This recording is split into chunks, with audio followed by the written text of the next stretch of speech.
अस्सलाम वालेकुम नाज़रीन, आप देख रहे हैं स्टेट क्राफ्ट और मैं हूं सैयद मुज़म्मिल शाह। नाज़रीन, सियासत पर बात करने से पहले हम 26वीं आइनी तरमीम का जिक्र करेंगे। एक साल पहले आज ही के दिन 2/3 अक्सरियत से 26वीं तरमीम मंजूर की गई थी। अब ये अलहदा डिबेट है कि यह तरमीम सियासी तौर पर मैनिपुलेटेड थी या नहीं। बहरहाल इस वक्त ये तरमीम आइन का हिस्सा है।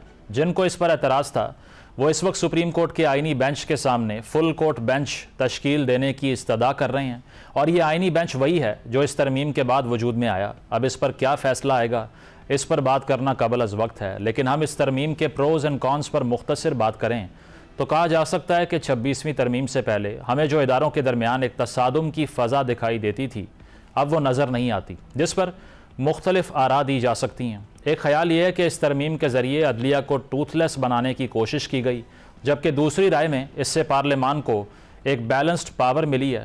पार्लियामेंट जिसका इख्तियार एक पोस्ट ऑफिस से ज़्यादा नहीं था। इस तरमीम के बाद पार्लियामानी जमहूरियत की सुप्रेमेसी कायम हुई है, लेकिन क्या इस सुप्रेमेसी से आम शहरियों को कोई फ़ायदा मिला या इंसाफ के निज़ाम में बेहतरी आई? ये एक ऐसा सवाल है जिसका इत्तेहादी जमातों को ज़रूर जवाब देना चाहिए। अब आज की बड़ी डेवलपमेंट की बात करें तो PTI ने कौमी असम्बली में महमूद खान अचकज़ई को बतौर अपोजिशन लीडर बाकायदा तौर पर नामजदगी कर दी है, जो इस्टेब्लिशमेंट के ख़िलाफ़ अपने मौक़िफ़ के लिए काफ़ी मशहूर हैं और इस वक्त तहरीक तहफ़्फ़ुज़ आइन पाकिस्तान के सरबराह भी हैं। लेकिन यहाँ पर सवाल यह है कि सुहेल आफरीदी के बाद महमूद खान अचकज़ई की बतौर अपोजिशन लीडर नामजदगी क्या इस्टेब्लिशमेंट के साथ मुस्तक़बिल में किसी किस्म के मुज़ाकरात के लिए दरवाज़ा बंद करने का इंदिया है? और अगर PTI के लिए जारहाना बयानिए के लिए महमूद खान अचकज़ई एक अच्छा ऑप्शन है, तो क्या वो बानी PTI की रिहाई के लिए भी कोई मुहिम चला सकेंगे? ऐसे में PTI के मेंबरान इन पर कितना ट्रस्ट करेंगे, ये भी एक अहम सवाल है। अब इसके अलावा एक और डिस्कशन पंजाब के बल्दियाती इंतखाबात के हवाले से है। इलेक्शन कमीशन ऑफ पाकिस्तान ने पंजाब में बल्दियाती इंतखाबात नए बल्दियाती एक्ट के तहत करवाने का बाज़ाब्ता फ़ैसला किया, जो चंद रोज़ पहले मंजूर किया गया था। हर यूनियन काउंसिल में तो काउंसलर्स बराह रास्त गैर जमाती बुनियादों पर मुंतखब किए जाएंगे और फिर इन मुंतखब काउंसिल्स को 30 दिन में सियासी जमात में शमूलियत करना लाजिम होगा।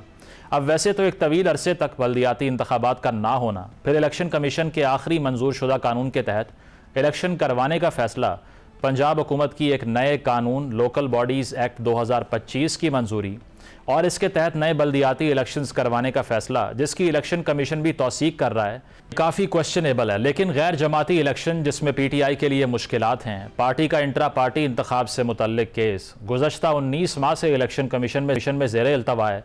इस तमाम सूरत हाल से यूँ ज़ाहिर होता है कि ये सारा प्रोसेस PTI को आउट करने के लिए बनाया गया है, जिस पर काफ़ी सवालात उठते हैं। इन तमाम मौज़ूआत पर गुफ्तगू का आगाज़ करेंगे। सर काज़मी साहब, आमिर ज़िया साहब और हमाद हसन साहब ज्वाइन कर रहे हैं। आप तीनों सीनियर सहाफ़ी हैं, तज्ज़िया निगार हैं, बहुत शुक्रिया आप तीनों का। अतर साहब, आपसे आगाज़ करूँगा। इससे पहले कि डे टू डे अफेयर्स की हम बात करें, करंट अफेयर्स की बात करें, एक साल आज 26वीं आइनी तरमीम को भी मुकम्मल हो चुका है। आप भी सहाफ़त में काफ़ी लंबे अरसे से हैं, आपको भी मालूम है कि जुडिशल एक्टिविज़म का दौर पाकिस्तान ने देखा, और इसके बाद में गालिबन पिछले साल को अगर मैं सब्सट्रैक्ट कर दूँ तो 5-6 साल में न्यूज़ रिपोर्टिंग का भी एक बड़ा चंक जो है वो अदलिया और अदालत और सुप्रीम कोर्ट के सियासी फ़ैसलों के हवाले से हुआ करता था। लेकिन मैं अगर अपने प्रोग्राम की बात करूं, आप अपने प्लेटफॉर्म की बात करें, so we have hardly discussed the supreme court regarding any political affair. 26वीं तरमीम का क्या इफेक्ट आपने देखा? क्या इदारे मजबूत हुए? इससे पार्लियामान की सुप्रेमेसी आपको नज़र आई, या फिर आपको ये लगता है कि ये जो बेंच बना जिसको क्वेश्चन किया जा रहा है, इस मसले को सेटल होना चाहिए था, जो एक साल बाद भी अब तक सेटल नहीं हुआ?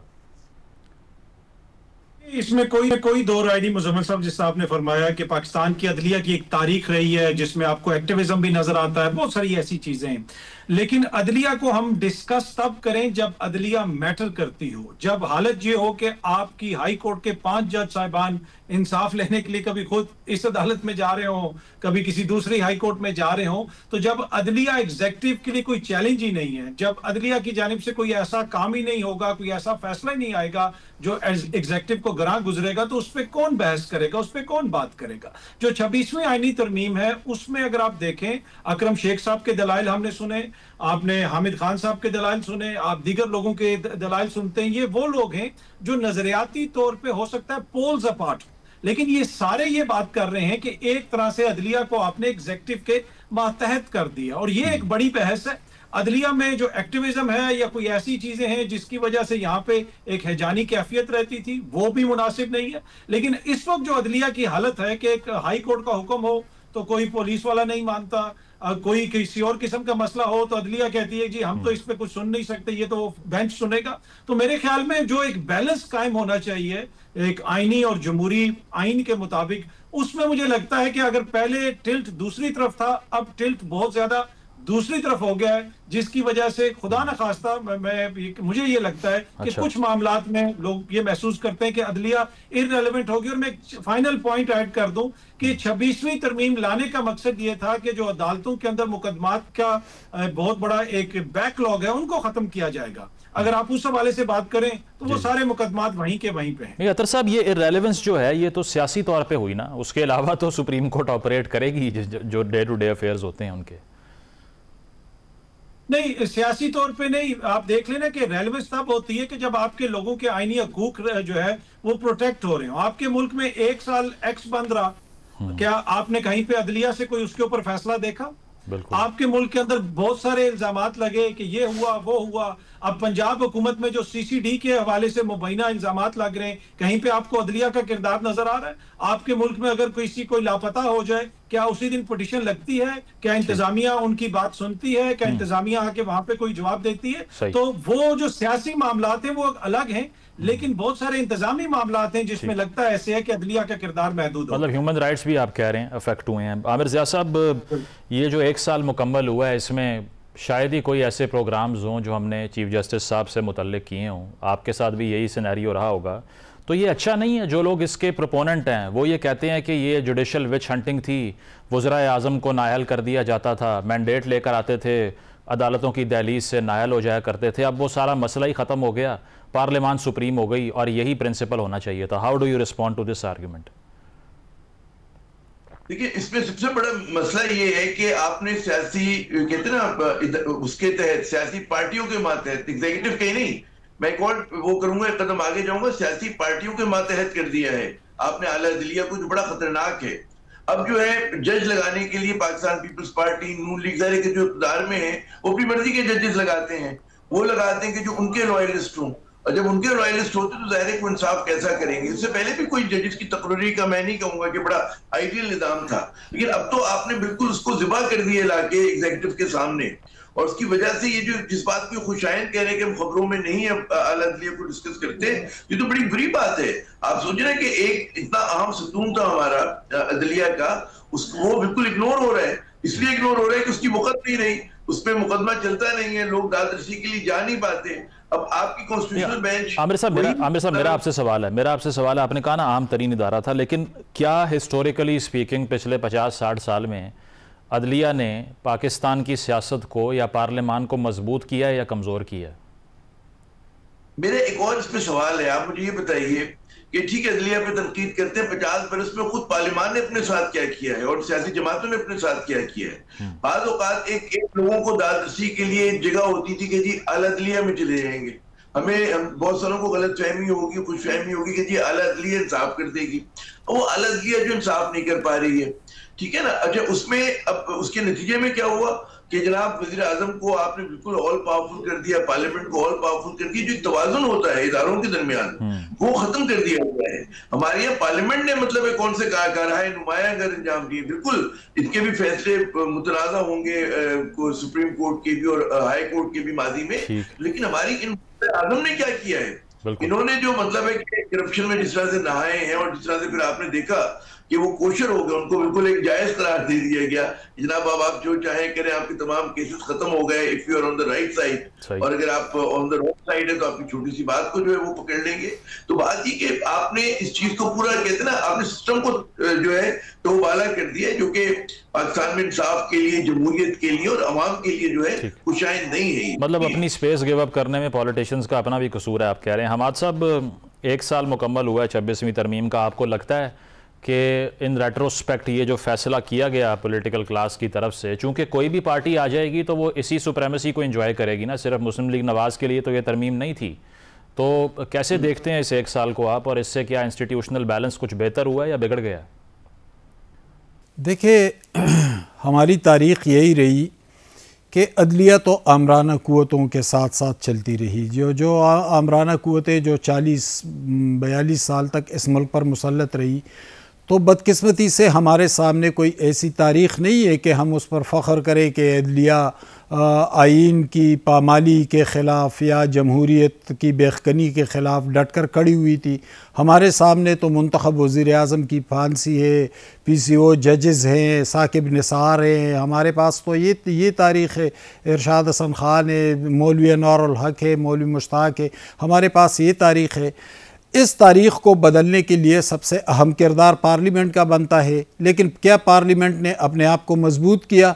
हम मौजूदा पार्लियामेंट को देखें, वहाँ पर जो सबसे बड़ी अपोजिशन जमात बैठी है PTI, तो क्या उनका रवैया पार्लिमानी है, जमहूरी है, आइन की सुपरमेसी के लिए है, या जो मौजूदा हुकूमत है जो बयानिया वो लेकर GT रोड पर नमूदार हुए थे आइन व कानून की बालादस्ती का, सिविल सुपरमेसी का, वोट की इज़्ज़त का, तो क्या उस बयानिए को अमली शक्ल में हम कहीं देख सकते हैं, कहीं दिखाई दे रहा है?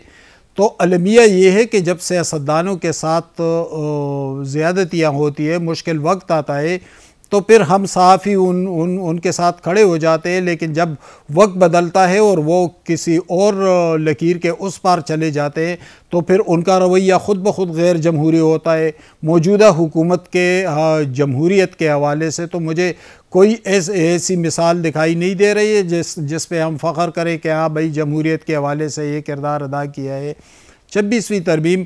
लेकिन क्या पार्लियामेंट के अंदर कंसेंसस मौजूद है, कोई इत्तेफाक राय मौजूद है? वही हुल्लड़बाजियाँ है, वही दंगा फसाद है। हमारा सब शॉर्टली मौलाना फजलुर रहमान साहब ने हुकूमत का साथ दिया ये तरमीम करवाने में, आज वो एहतजाज की बातें कर रहे हैं। आपको लगता है कि वो इस गलती का एहसास उनको हुआ है कि ये मैंने अपना वज़न गलत पलड़े में डाल दिया है, या फिर आपको लगता है कि फाइनली अब हालात ऐसे हैं कि उनके लिए सिस्टम में स्पेस नहीं है एंड दैट्स वाई वो एजुटेशन करना चाह रहे हैं?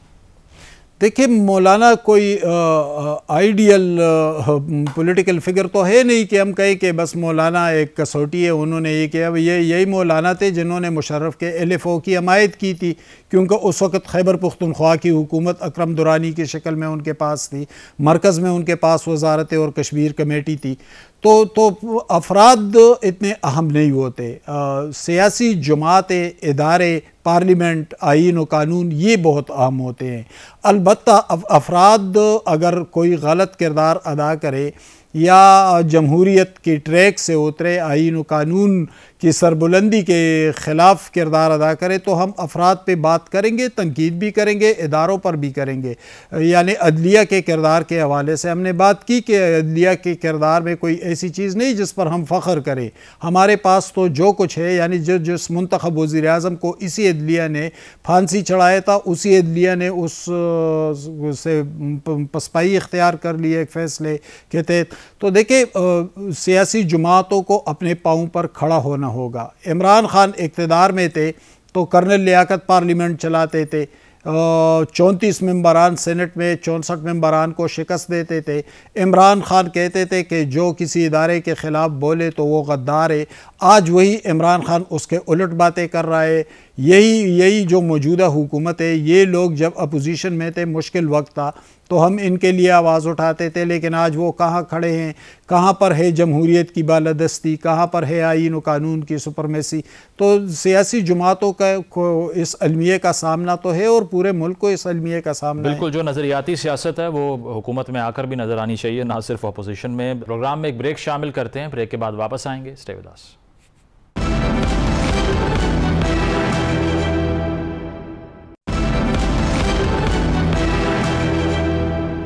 वेलकम बैक नाजरीन, डिस्कशन को कंटिन्यू करते हैं। अतर साहब, करंट अफेयर पर आ जाएं अगर, तो अचकज़ई साहब को अब फॉर्मली कह दिया गया है अपोजिशन को लीड करने के लिए, तो क्या वजह है कि तहरीक इंसाफ एक ऐसी पार्टी है जो ये कहती है कि बाकी तमाम जमातों ने धांधली की इलेक्शन में, हमारा जेन्युइन वोट, हमारा मैंडेट जो है उसको तब्दील किया गया, सप्रेस किया गया, लेकिन इतनी बड़ी जमात है, सबसे पॉपुलर जमात होने का दावा भी करती है, बट अपने रैंक्स में से कोई इंसान या कोई लीडर क्यों नहीं ऐसा डेवलप हुआ कि उसको नॉमिनेट करते? PTI की जो इंटरनल डिवीज़न है वो मज़ीद बढ़ नहीं जाएगी इससे? और मैसेजिंग क्या है अचकज़ई साहब का नाम चूज़ करने के पीछे? अच्छा, इसमें दो चीजें हैं मुजम्मल साहब। एक तो मसला ये है कि जो इंटरनल डिविजन्स की बात है, वो एक फॉरवर्ड ब्लॉक की बात होती थी, एफिडेविट्स की बात होती थी, और मैंने मुतअद्दिद बार टीवी पे कहा कि ये सब जो है ना देवमालाई स्टोरियां हैं। ना खैबर पख्तूनख्वा में कोई फॉरवर्ड ब्लॉक बनेगा, ना ही वफाक के अंदर कोई फॉरवर्ड ब्लॉक बनेगा। और फिर आपने सोहेल आफरीदी साहब के वजारत आला के इंतखाब में देख लिया। दूसरी बात यह है कि अपनी जमात में से उनको कोई नहीं मिलता। भाई अपनी जमात में से उनके पास थे उमर अयूब साहब, उनके साथ क्या किया गया? पाकिस्तान की सियासी तारीख में कभी ऐसा हुआ है कि leader of the opposition senate में, लीडर ऑफ द ऑपोजिशन कौमी असेंबली में, leader of the opposition Punjab की असेंबली में बेयाक वक्त उनको नाअहल करार दिया जाए, उनको सजाएं हों और उनके हलकों के अंदर नए इलेक्शंस की तारीख भी दे दी जाए। अभी फैसले सिर्फ लोअर जुडिशरी से आए। मामला तो देखें ना, हाई कोर्ट में जाएगा, सुप्रीम कोर्ट में जाएगा। आज तक पाकिस्तान की तारीख में ऐसा नहीं हुआ। तो आप चकजई साहब के साथ तो ये नहीं हो सकता, उनको तो 9 मई में नहीं डाला जा सकता, उनके ऊपर दीगर इस तरह के बहुत सारे मुकदमा। लेकिन अतर साहब इससे फायदा होगा, क्योंकि अचकजई साहब का ऑपरेशन को लेके मौक़िफ़ भी आपने देख लिया होगा। वो ट्विटर पे कह रहे हैं कि अफगानिस्तान ने 2 आलमी कुव्वतों को शिकस्त दी थी, तो ज़रा सोच के ताकत का इस्तेमाल करें। ये तो वो बयानिया ही नहीं है जो बाकी सब ने इख्तियार कर रखा है रियासत में। इतने जानों का जो हमने एक लॉस देखा है दहशतगर्दी की जंग में, तो अचकजई साहब का बयानिया अफेक्ट नहीं करेगा पीटीआई को, या पीटीआई चाहती है कि अग्रेसिव शख्सियत आए कोई? देखिए, अब एग्जैक्ट उनका टू बी ऑनेस्ट मैंने उनका ये बयान तो नहीं देखा, लेकिन अचकजई साहब के बहुत सारे ऐसी चीजें जिनके ऊपर आप एतराज कर सकते हैं, जिनसे आप इख्तलाफ कर सकते हैं। लेकिन इस सारे सिस्टम के अंदर आप ये देखें ना कि गुंजाइश कितनी दी जा रही है, कितनी सियासत की गुंजाइश है तहरीके इंसाफ को। जितना आपको दबाया जाता है उसके मुताबिक आपकी सियासत आती है। क्या पाकिस्तान की तारीख में कभी ऐसा हुआ है कि एक सूबे में एक जमात की 2/3 अक्सरियत हो और वफाकी वुज़रा कहें कि जमीन आसमान एक हो जाएगा, हम इनका ये वाला वज़ीर आला नहीं बनने देंगे? वो वज़ीर आला पहले एमपीए भी है, वो पहले वजीर भी है, लेकिन क्योंकि उसकी नामजदगी इमरान खान ने की है तो उसको हमने नहीं बनने देना। तो ये देखें, ये एक रद्द अमल की सियासत हो रही है। इस वक्त आइडियल हालात नहीं है। या तो होना कि वफाक के अंदर भी स्कैंडिनेविया की तर्ज की सियासत हो रही हो, तो फिर आप ऑपोजिशन से भी तकाजा कर सकते हैं। जब इस किस्म के हालात हो और इस किस्म की सियासत हो, अनफॉर्चुनेटली फिर आपको उसमें कोई इतना अच्छा चेहरा नजर नहीं आता सियासत का ओवरऑल। ठीक है, इस पे आमिर साहब, एक तो अचकजई साहब के नाम पर आपको क्या लगता है कि मैसेजिंग क्या है पीटीआई की? क्या यही वजह है जो अतर साहब कह रहे हैं कि स्पेस नहीं है दरअसल, और उमर अयूब साहब के साथ जो हुआ इसी वजह से ये कदम उठाना पड़ा, ये सही है? और दूसरा, सोहेल आफरीदी साहब को 1 हफ्ता हो गया है हल्फ लिए हुए, तो काबीना का मसला हल नहीं हो रहा। वो कह रहे हैं खान साहब से पूछे बगैर नहीं चल सकते। तनकीद ये हो रही है कि फिर ऑटोनॉमी किसके पास है? फिर इख्तियार नहीं दिया क्या उनको खान साहब ने? देखिए, पहली बात की मैं बड़ी हद तक जो अतर ने कहा है मैं उससे बड़ा मुत्तफिक हूँ, क्योंकि आपने बिल्कुल तहरीक इंसाफ के लिए जो है सियासत करना मुश्किल कर दी। उनकी पूरी जो पहली टीयर ऑफ लीडरशिप है, आप याद करें ना, जब हुकूमत खत्म हुई तो बहुत सारों को छोड़ने पे मजबूर किया गया पार्टी को, बहुत सारों को जेल में डाल दिया गया। जो रह गए थे उनको जो है आपने डिस्क्वालीफाई करना शुरू कर दिया। तो उन्हें अंदाजा है कि अगर वो किसी और को भी सामने लेकर आते हैं तो उनके साथ वही कुछ हो सकता है जो बाकी रहनुमाओं के साथ माजी में हुआ है। तो एक तरह से उन्होंने अपनी स्ट्रेंथ को बचाया है और एक ऐसी शख्सियत को लेकर आए हैं अचकजई साहब की सूरत में कि जो हमेशा से हिज़्ब इख्तिलाफ की बड़ी मौसर आवाज रही है, और ये वही आवाज थी कि नवाज शरीफ साहब के साथ भी खड़ी होती थी, और उस वक्त जाहिर है कि नवाज शरीफ साहब इनको गले लगाया करते थे। तो ये मैं समझता हूँ कि एक अच्छी एक टैक्टिक उन्होंने इस्तेमाल की, बिल्कुल उसी तरह जैसे कि वकला को लेकर आए लीडरशिप में, क्योंकि वकला जो है उन पे उस तरह के केसेस नहीं थे, और बुरे वक्तों में सलमान अकरम राजा साहब ने, गौहर साहब ने और दीगर लोगों ने पार्टी को अफ्लोट रखा। बेशक वो नए थे पार्टी के लिए, वो डिलीवर उस तरह से नहीं कर सके। आमिर साहब, वैसे ये तो साबित हो गया ना कि पाकिस्तान में नजरियाती सियासत तो नहीं है। यही मुझे याद है खान साहब ने कंटेनर पे खड़े होकर अचकजई साहब को इमिटेट किया था, नकल उतारी थी उनकी चादर लेकर और कहा था कि ये चोरों को प्रोटेक्ट करते हैं हमेशा से। आज उनके अपोजिशन लीडर भी हैं। तो किसी भी पार्टी की तरफ आप चले जाएं, आइडियोलॉजी तो दूर दूर तक दिखाई नहीं देती, राइट?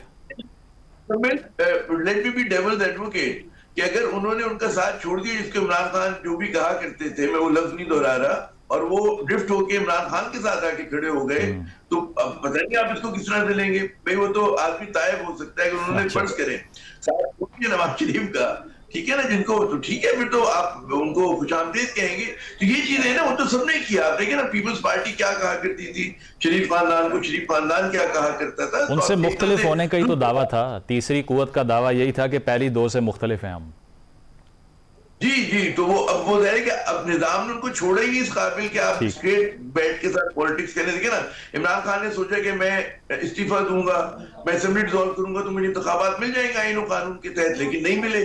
जब निजाम इस बात को कर ले कि आपको हर चीज में रोकना है, तो फिर आपके पास ऑप्शंस कम होते चले जाते हैं और फिर आपकी सर्वाइवल की बात। बिल्कुल सर्वाइवल ठीक वो है कि उन्होंने अतीक ज़ई साहब को लिया और इस तरह से मैं समझता हूं कि एक तरह से कुचाइन फैसला है। जी ठीक है। इस पे हमाद साहब एक जो तनकीद हो रही है जी जी, जो वॉर ऑन टेरर की बात हो रही है, देखिए एक जो बड़ा अहम नुकता है कि हुकूमत ये समझती कि जो उनकी हिकमत अमली से इख्तलाफ कर रहा है वो दहशतगर्दों की हिमायत कर रहे हैं, तो ये चीज हैंड से निकाल देनी चाहिए। इस वक्त कंसेंसस नहीं है तरीकाकार पे। बिल्कुल, भारत के खिलाफ लड़ाई हुई थी, पूरा मुल्क एक हो गया था। अफगानिस्तान और यहाँ पे जो हो रहा है, इवन बलूचिस्तान में जिस तरह से दहशतगर्दी को टैकल किया जा रहा है, उसमें दो राय है, दो या दो से ज्यादा राय है। तो मेरे ख्याल में जो स्टेक होल्डर्स है उनको सुन लेने में कोई हर्ज नहीं होगा वफाक की तरफ से। सही, उनसे बात करें, बुलडोज तो नहीं कर सकते।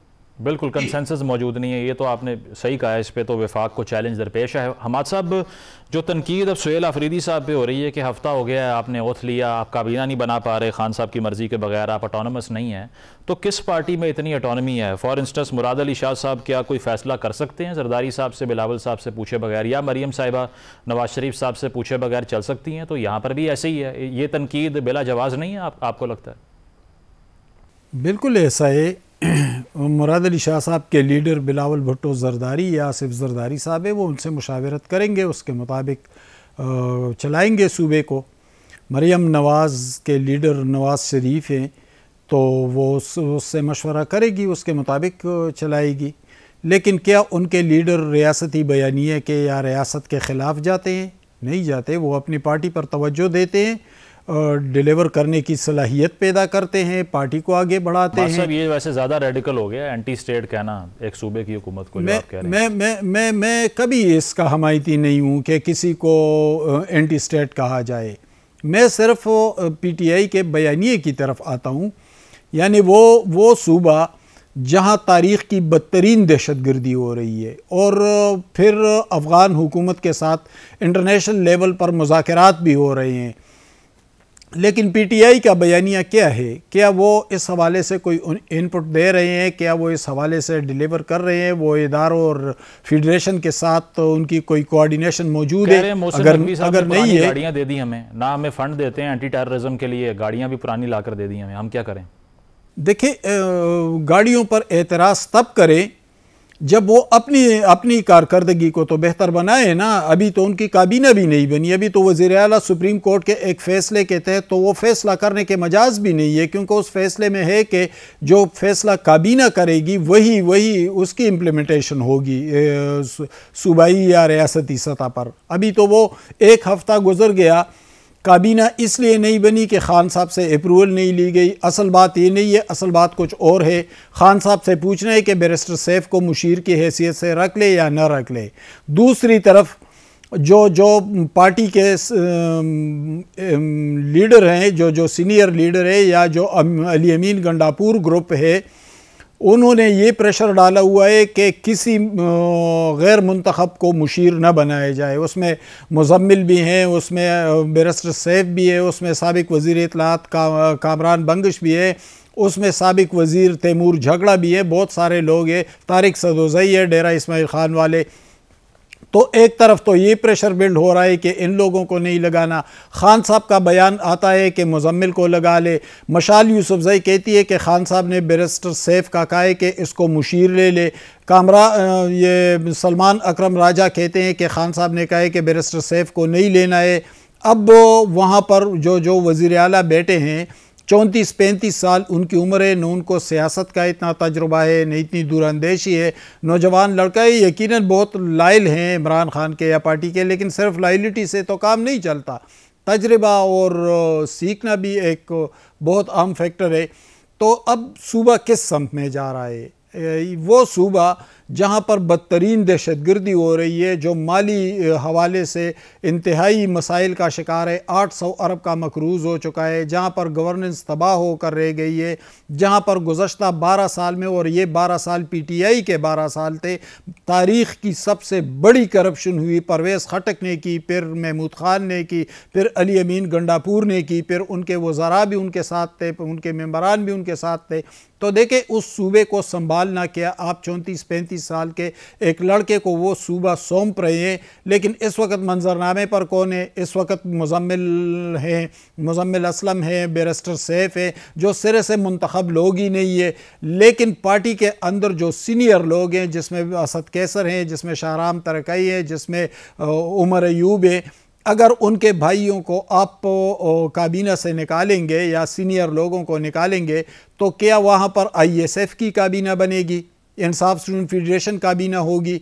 इस वक्त PTI के अंदर मुझे ठीक है अतहर काज़मी साहब से इत्तेफाक है कि कोई डेंट नहीं है पार्टी में, लेकिन ये डेंट इसलिए नहीं है कि इसके पीछे एक खौफ है, और वो खौफ है इमरान खान की मकबूलियत का, कि भाई अगर हम पार्टी से गए या हमने इख्तिलाफ़ किया तो फिर हमारा अंजाम क्या होगा। क्योंकि वहाँ पर तो वो जो 18-19 साल के लड़के हैं, वो सारे के सारे इमरान खान के साथ है। उन नौजवानों को ये दिखाई नहीं देता कि सूबे का क्या हशर हुआ, बेरोज़गारी कितनी बड़ी, गवर्नेंस की क्या सूरत हाल है, टेररिज्म दिन ब दिन क्यों बढ़ रही है। उनको तो सिर्फ इमरान खान चाहिए। ठीक है, पार्टी में डेमोक्रेसी नहीं है। प्रोग्राम में एक ब्रेक शामिल करेंगे, ब्रेक के बाद वापस आते हैं। Stay with us.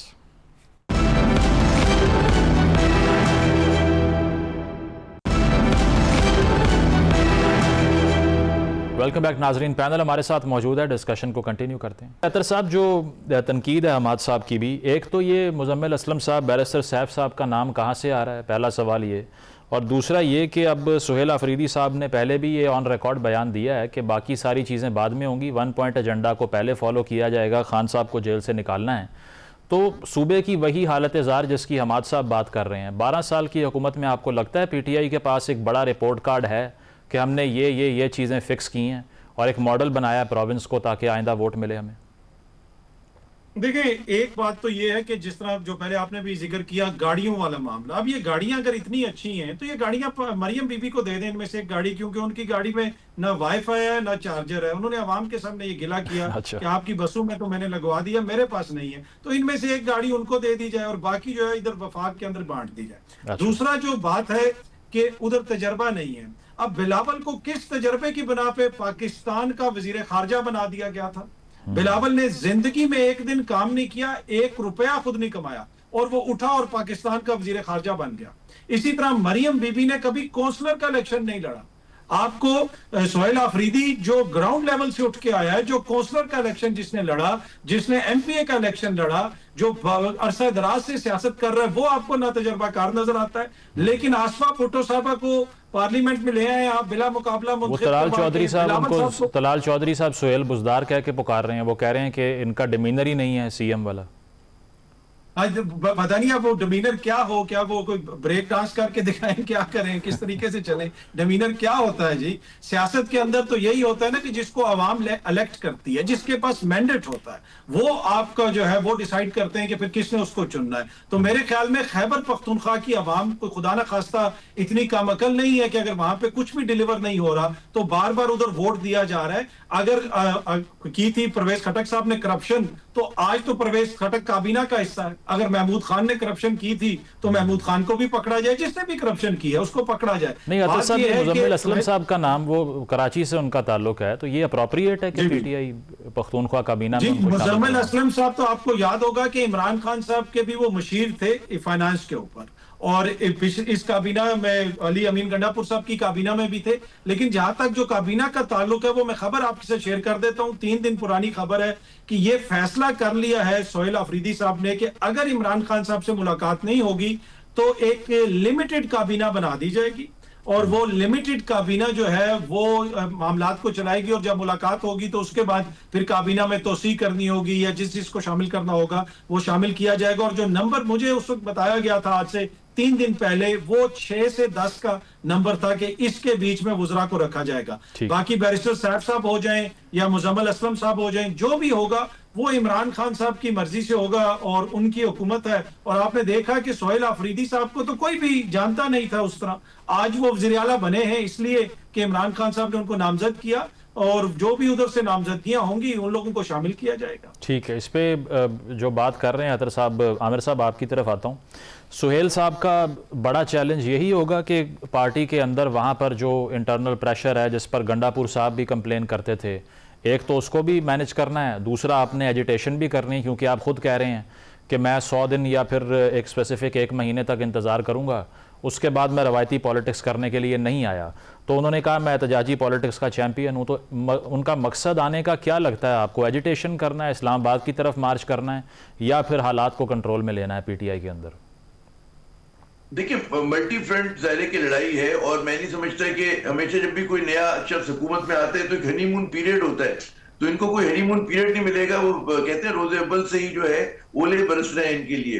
जाहिर है कि आपने देख लिया कि आपका क्या मूड है, जिस तरह से वो सोहेल आफरीदी की शख्सियत को तनकीद का निशाना बना रहे हैं। फिर जैसे कि आपने दुरुस्त फरमाया कि पार्टी के अंदर से बहुत ज्यादा प्रेशर होगा, कि पार्टी समझती है कि जी जो लोग ओहदेदार हैं, हुकूमत में हैं, उनको ज्यादा फाल या बड़ा किरदार अदा करना चाहिए, रिगार्डलेस उनकी मजबूरियां क्या हैं या लिमिटेशंस क्या हैं, तो इमरान खान को छुड़ाएं। ये भी उन पे होगा। फिर उससे बड़ा चैलेंज ये होता है कि जी बतौर सूबाई आप एग्जीक्यूटिव के, चीफ एग्जीक्यूटिव के, आपको डिलीवर करना है लोगों के लिए। और जो हम लोग शुरू में कहा करते थे कि क्या ही अच्छा हो कि एजुटेशन के लिए आप जो है एक अलग आपके पास स्ट्रीम होनी चाहिए, और लोगों की खिदमत के लिए कहते हैं ना पूरी उससे फोकस के साथ। साहब ये कब होगा? 12 साल तो हो चुके हैं। 1 पॉइंट एजेंडा तो नुकसान दे रहा है पीटीआई को। पहले भी शायद खाकान साहब का भी यही मौक़िफ़ था कि ये 1 पॉइंट एजेंडा आप साइड पे रख दें, फिर हमसे बात करें। वो जो अपोजिशन का जॉइंट प्लेटफॉर्म था वो भी लूज कर दिया पीटीआई ने इसी वजह से। ये देखिए ना, बाहर से हम लोग तो फेंस पे बैठे हैं आप, और हम तो एक तज्जिया कर सकते हैं। वो अंदर उनके ऊपर क्या प्रेशर हैं वो हम नहीं कह सकते। यकीनन एक राय है ये कि जनाब उनको मतलब है कि 1 पॉइंट एजेंडा नहीं होना चाहिए, लेकिन उनपे जिस तरह का प्रेशर है और जिस तरह से जिंदगी को तंग किया गया है वहां पर, कि मतलब है जिस तरह के मुकदमात हैं, पूरी लीडरशिप अंदर है, बहुत सारों को छोड़ने पे मजबूर किया गया है, तो समझते हैं कि जी प्रेशर बोर्ड ऑफ करने का एक ही तरीका है। अगर हम रिवायती सियासत करेंगे तो हम सिस्टम का हिस्सा बन जाएंगे, और 2-4 साल गुजर गए तो फिर मतलब है क्या होगा। तो वो अपना प्रेशर बरकरार रखना चाहते हैं। कामयाब होते हैं नहीं होती एक अलग बहस है, और कामयाबी का पैमाना क्या है मुजम्मिल साहब, ये भी एक अलग बहस है। समझना ये होता है कि हमेशा जब भी इस तरह का कन्फ्रंटेशन होता है तो उसमें ऑपोजिशन की पार्टी जो थी, एकदम आप देखिए कि जब नवाज शरीफ साहब को हटाया था, बेनजीर साहब को हटाया था, बिल्कुल एक तरह से पीछे हट जाते हैं। ठीक है ना, यहाँ पर हुआ ये कि पूरी कोशिश के बावजूद जो है PTI is still a factor. और अगर फैक्टर है मतलब उन्होंने अपने मुखालफिन को मुकम्मल जीतने नहीं दिया, अगर खुद भी नहीं जीते, तो ये बड़ी कामयाबी है कि नाकामी दोनों तरफ हुई है, थोड़ी थोड़ी। वो नाकामी हुकूमत की कि जी हमने हटाया हुकूमत से, और उसके बाद इनका कोई नाम लेवा नहीं होगा, और ये पार्टी कहते हैं ताश के पत्तों की तरह जो है बिखर जाएगी। ऐसा नहीं हुआ। लोग अभी तक मैदान में, जब भी आप देखें हम जो भी प्रोग्राम करते हैं पीटीआई को क्यों डिस्कस कर रहे होते हैं? अगर इनकी पॉलिटिक्स इतनी रेलेवेंट है, इतनी गलत है, ठीक है ना, इतना कोई इनका असर नहीं तो बात ही ना करें। बिल्कुल रेलेवेंस और ठीक है, सूबे की जो हुकूमत है उसको इंटैक्ट रखना एक कामयाबी है इस माहौल में। बेशक हमाद साहब मेरे पास 2 मिनट हैं, इस पर भी कमेंट कर दें जो हमारी डिबेट हुई। और दूसरा, आपके कॉलीग मोहसिन बेग साहब ने एक ख़बर दी है। उन्होंने ये कहा कि इस्टेब्लिशमेंट पंजाब हुकूमत के साथ नहीं है, और जो पंजाब गवर्नमेंट कर रही है फ़िलवक्त इसकी जो प्राइस है वो पे करेगी फ्यूचर में। आप अग्री करते हैं इस बात से कि कोई डिवीज़न, कोई दूरियां क्रिएट हो रही हैं पंजाब हुकूमत के साथ, और कल को फिर उनके लिए भी एक चैलेंज हो सकता है? देखिए, मोहसिन बेग साहब ने जो कहा वो तो उनके इन्फॉर्मेशन होंगे या जो भी, लेकिन जो मारूजी हकाइक हैं जो हमारे सामने हैं उसको देखें तो मरियम नवाज़ की ट्रैक कदर अननेचुरल है। वो जिस तरह सियासी ट्रैक हुआ करती थी मुस्लिम लीग की, या अब भी मरकज़ी सतह पर है, उससे कदर मुख्तलिफ है। वहाँ पर उनके जो करीबी लोग हैं वो छाए हुए हैं। जो पार्टी की सीनियर क़यादत है, परवेज़ रशीद दिखाई नहीं देते, ख्वाजा साद रफ़ीक दिखाई नहीं देते, और भी बहुत सारे जो सीनियर लीडरशिप है वो दिखाई नहीं देते। अगर दिखाई देते हैं तो मरियम औरंगज़ेब दिखाई देती है, हेना परवेज़ भट्ट दिखाई देती है, इस तरह के लोग दिखाई देते हैं। एक तो ये है कि ये पंजाब के मिजाज और पंजाब की सियासत से कदर मुख्तलिफ है। दूसरी बात ये कि अभी जो TLP के वाक़यात सामने आए तो सवाल ये पैदा होता है कि अगर TLP के सरबराह मुरीद के में थे तो वो फिर कश्मीर कहाँ से पहुँचे, कौन सा जहाज़ था उनके पास या कौन सा रास्ता उन्होंने इख्तियार किया। मेरी इत्तला के मुताबिक तो ये खबर ही गलत है। बहरहाल एक सवाल तो इससे पैदा होता है। दूसरी बात ये कि एस्टेब्लिशमेंट मरियम नवाज़ के क्यों ख़िलाफ़ हो, यानी अगर वो ख़िलाफ़ हो तो उनको फ़ायदा क्या हो सकता है। इस वक्त PTI एक बहुत मकबूल जमात है और PTI के साथ जो सूरत हाल है, मौलाना अलग से नाराज़ हैं, दूसरी जमातें अलग से नाराज़ हैं। इस वक्त तो पीपल्स पार्टी और मुस्लिम लीग एस्टेब्लिशमेंट के साथ है, तो पार्टी के अंदर डिवीज़न क्यों पैदा हो या चले हमारे साहब आपसे माजरत के साथ मेरे पास वक्त ख़त्म हो चुका है। कहना हमारे साहब का यही था, इसे कोई वजह नहीं है बुनियादी तौर पे जिस पे कन्फ्रंट करेगी पंजाब गवर्नमेंट इस्टेब्लिशमेंट को। बहुत शुक्रिया। हमाद हसन साहब, आमिर ज़िया साहब, अतर काज़मी साहब मौजूद थे। ब्रेक शामिल करते हैं, ब्रेक के बाद वापस आएंगे। Stay with us.